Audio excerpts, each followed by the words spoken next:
இங்கே தண்ணி இந்த மாதிரிலாம் நிற்கக்கூடாது, புரிஞ்சுங்களா? இந்த மாதிரி நேற்று வச்சோம் தண்ணி ரொம்ப நினச்சி நீங்கள் அங்கே இந்த மாதிரி இருக்கணும், அவ்வளோதான். தண்ணி ஓடி சிலுத்து வரணும், அப்படி தான் இருக்கணும். அதுதான் இது. ஆமாம், தண்ணி இந்த மாதிரி ஓடி சிலுத்து வரணும். இந்த மாதிரி தண்ணி நிற்கவே கூடாது, இந்த பள்ளமெல்லாம் நிற்கக்கூடாது. இப்போ இதெல்லாம் என்ன பண்ணால் போட்டு நிறவ போகிறோம் அந்த வரக்கூடிய வருஷத்துக்கு. ஆமாம், பள்ளத்தில் தண்ணி நிற்கிது, இந்த பள்ளத்தில் தண்ணி நிற்கக்கூடாது.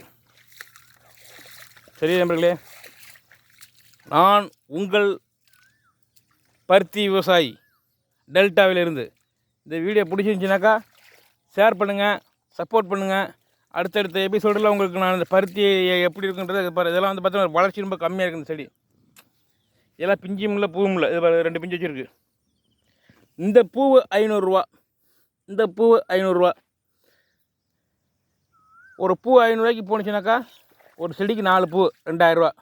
பார்த்துங்க, ஒரு ஏக்கர் எவ்வளோ செடி இருக்குது.